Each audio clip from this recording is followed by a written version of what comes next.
سڵاتان لەبێتوم کاتتان باش بینەرانی خۆشەویستی تەلەڤیزیۆنی کۆمەڵە بە یارمەتی هاوڕێیانی هاوکارم هەواڵەکانی ڕۆژی سێشەممەتان پێشکەشەکەی سەرەتا سەردێڕی گرنگترین هەواڵەکان ماڵاوایی لە ژیانی پێشمەرگێکی کۆمەڵە و ئەندامی حەزبی کۆمونیستێران لە وڵاتی نۆروێژ کوژران و برینداربوونی چوار کۆڵبەر لە سنوورەکانی سەردەشت و نەوسود ڕێزلێنان لە یادی شاهۆ بەهمەنی لە دیواندەرە دۆخی خراپی تەندروستی زەینەب جەلالیان لە زیندانی یاست ئاگر کۆچنەوە لە دارستانەکانی ناوچێ زەرانگوش لە ئیلام خۆرجمانی هاوکاتی ڕۆژەوە و باشووری هەرێمی کوردستان لەلایەن تورکیا داواکاری ڕێکخراوی لێبوردنی نێونەتەوەیی بۆ ئازادی ڕەزا شەهابی و ناڕوونی چارەنووسی ئەنجامێکی بنەماڵەی دادخوازانی ئێران لە زیندان.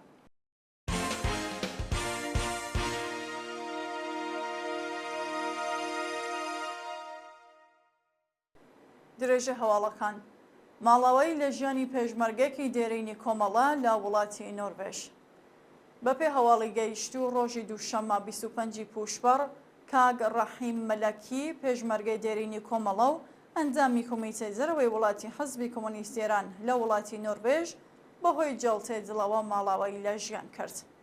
هاوڕێ ڕەحیم مەلەکی لە بنەماڵێکی زەحمەتکێش و کارگەری شاری بۆکان بەدنیا هات. هەر لە تەمەنی منداڵیەوە لەگەڵ درێژەدان بە خوێندن یارمەتی دەری بنەماڵە هەژارەکێ بوو.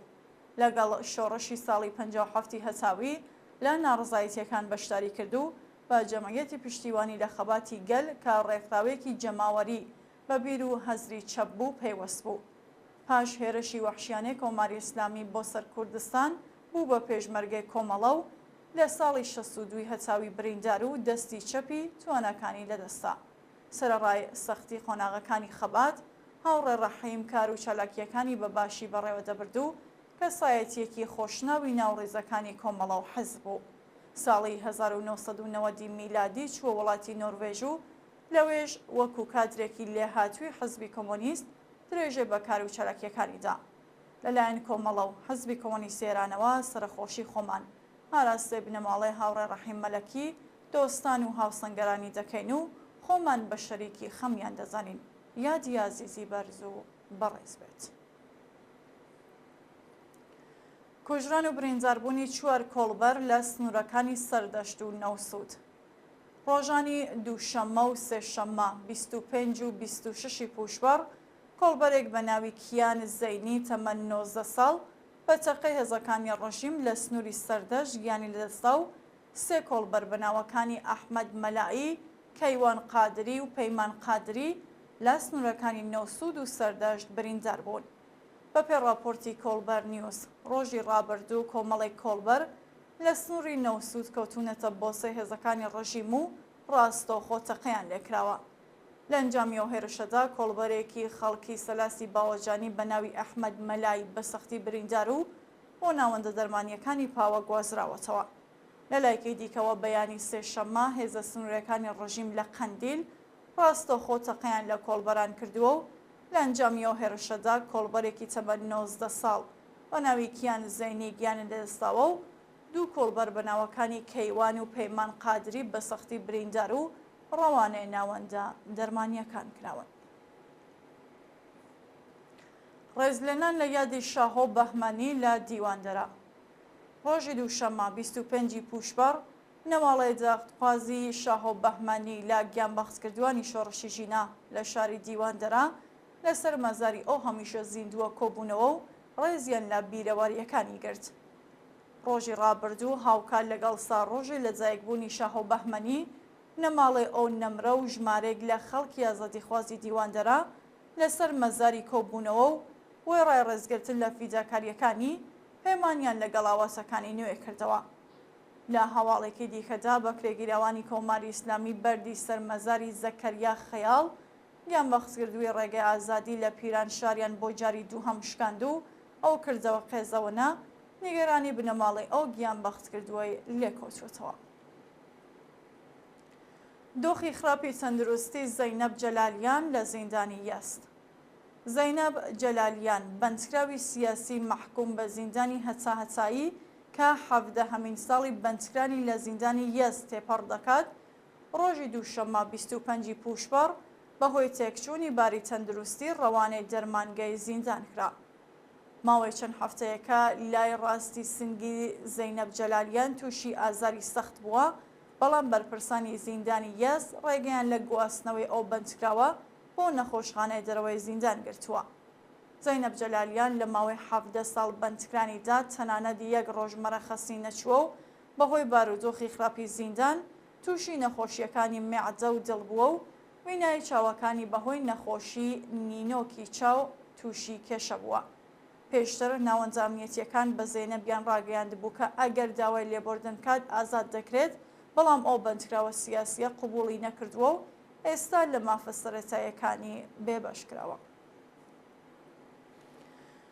ئاگرکۆچنەوە لە دارستانەکانی ناوچەی زەرانگوش لە ئیلام. ڕۆژی دووشەممە 25 پوشبەر ئاگەر لە دارستانەکانی گوندی زەرانگوشی سەر بە شارستانی بەدرەی ئیلام کەوتەوە و زیانێکی زۆر بە ژینگە و سروشتی ناوچەکە گەیشت. بە وتەی چالاکانی مەدەنی پارێزگای ئیلام لە ماوەی یەک هەفتەی ڕابردوودا ئەمە دووهەمین جارەکە دارستانەکانی گوندی زەرانگوش لە ئاگردا دەسووتێت. جاری یەکەم بە هۆڵگی ژینگە پارێزان و خەڵکی خۆبەخش کۆنتترۆلکە، بەڵام ئێستا بەهۆی شاخاوایی بوونی ناوچەکە ئاگرەکە لە کۆنتترۆل دەرچووە و ناوەنجە پەیوەندیدارەکان هیچ هەنگاوێکیان بۆ گەیاندنی یارمەتی بە خەڵک هەڵ نەگرتووە. بردومانی هاوکاتی ڕۆژاوە و باشووری هەرێمی کوردستان لەلایەن تورکیا. ڕۆژی دووشەممە 25 پوشبەر ئەرتەشی داگیرکەری تورکیا هاوکات گوندەکانی دەوروبەری منبج لە ڕۆژاوی کوردستان و ناوچەی برادۆستی لە باشووری کوردستان بە چڕی بردومان کرد. بە پێوە ڤیدۆیانەی لە تووڕە کۆمەڵایەتیەکان بڵاوکراوەتەوە، پوش و پاوانی کەشاوەرزانی منبج لە ڕۆژاوی کوردستان پاش تۆبارانەکانی تورکیا ئاگری گرتووە و لە ناوچووە. لە لایەکی دیکەوە شەڕێکی قورس لە نێوان گریلەکانی پەکەکە و ئەرتەشی تورکیا لە ناوچەی برادۆستی باشووری کوردستان ڕوویداوە و فڕۆکەکانی تورک ناوچەکەیان بە چڕی بردومان کردووە. شایانی باسەکە زیانە گیانیەکانی ئەو شەڕە هێشتا ڕوو نییە، بەڵام ئەگەر درێژە بکێشێت 6,000 گوندنشینی هەرێمی کوردستان ماڵ و حاڵیان بەجێ دێڵن. داواکاری ڕێکخراوی لێبوردنی نێونەتەوەیی بۆ ئازادی ڕەزا شەهابی. ڕێکخراوی لێبوردنی نێونەتەوەیی ڕۆژی دووشەممە 25 پوشبەر لە بەیاننامەیەکدا وێڕێ ئاماژە پێتان بە چالاکیە سنفیەکانی ڕەزا شەهابی لە شرکەت وەحەدی تاران خوازیاری ئازادی بێشەرت و مەرجی ئەو چالاکە کرێکاریە بوو. ڕێکخراوی لێبوردنی نێونەتەوەیی لە بەیاننامەیەکدا جەختی خستووەتە سەر دۆخی خراپی تەندروستی ڕەزا شەهابی و بێبەریکردنی و چالاکە کرێکاریەی لە خزمەتگوزاریە دەرمانی و بەهداشتیەکان بە توندی شەرمەزار و خوازیاری ئازادی بێشەرت و مەرجی بووە. ئەو ناوەندە نێودەوڵەتیە هەروەها ڕاگەیاندووەکە بەرپرسانی کۆماری ئیسلامی بە قەدەغەکردنی چالاکی لە ڕێکخراوی سربەخۆ یاسا نێودەوڵەتیەکانی پێشێل و زیندانی وەکو ئامرازێک بۆ تۆڵە سندنەوە لە چالاکانی کرێکاری و مەدەنی بەکار بردووە. ناڕوونی چارەنووسی ئەنجامێکی بنەماڵەی دادخوازانی ئێران لە زیندان. 100 ڕۆژ بەسەر کاتی دەست بەسەرکرانی فەرزاد موعەزەمی ئەنجامی بنەماڵەی دادخوازانی ئێران تێپەڕ بووە و هێشتا چارەنووسی بە ناڕوونی ماوەتەوە. ڕۆژی 16 خاکە لەوێ 1403 هێزە ئەمنیەتیەکانی کۆماری ئیسلامی فەرزاد موعەزەمیان لە یەکێک لە شەقامەکانی شەهریاری تاران ڕەفاند. ئەو هاوڵاتیە لە ماوەی بەندکردنیدا لە دەستڕاگەیشتن بە پارێزەر بێبەش و بەمبەستی دەرپێدانانی زۆرەملێ بە سەختی ئەشکەنجە ئازارجراوە. فەرزاد موعەزەمی پورزەی ڕەزا موعەزەمی گودەرزیە کە لە ناڕزایەتیەکانی خەزەڵوەری 98 بە چەقەی سەرکوردگەرانی کۆماری ئیسلامی گیانی بەخت کرد. کوژرانی شارۆمەندێکی بەلوژ لەلایەن لیباسسۆخسەکانی ڕۆژیم لە سیبوو سۆران. شەوی دووشەممە 25 پوشبەر شارۆمەندێکی بەلوج لە ناوچەی هیدووچی سەر بە شارستانی سیبوو سۆران بە ناوی مێهران پاهەنگ تەمەن 20 ساڵ لەلایەن لیباسسۆخسەکانی ڕۆژیمەوە بە چەقەی ڕاستەوخۆ کوژرا. ئێوارەی دووشەممە مێهران پاهەنگ لە بەردەم ماڵەکەیدا لەلایەن سەرنشینەکانی ئۆتۆمۆبیلێکی پژۆ بە چەقەی ڕاستەوخۆ بریندار و لە کاتی گواستنەوەی بۆ نەخۆشخانە گیانی لەدەستەوە. شاینی باسەکە بە دوای شۆڕشی ژینە ناوەندە ئەمنیەتیەکانی ڕژیم لە هێزار لێباس شۆسەکان بۆ تیرۆرکردنی چالاکانی سیاسی و مەدەنی بەلوچ کەڵکیان وەرگرتووە و لە ماوەی 2 ساڵی ڕابردوودا بەدەیان شارۆمەندی بەلوچ لە ڕێگەی هێرشی چەکداریەوە کوژراون. دوا هەواڵ هێرشی بەردەوامی ئیسرائیل بۆ سەر لۆبنان و غەزە.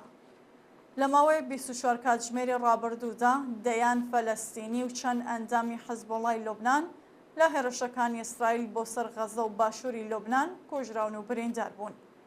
ڕۆژی ڕابردوو ئوردوگای نەسیرات، خان یونس، ڕەفەح و شوجاعیە لەلایەن فڕۆکەکانی ئیسرائیلەوە بە چڕی بردومان کرا و لە کامیەوە هێرشانەدا بەلانی کەم 15 فەلەستینی گیانە لەدەستا و زیاتر لە 20 کەس بریندار بوون.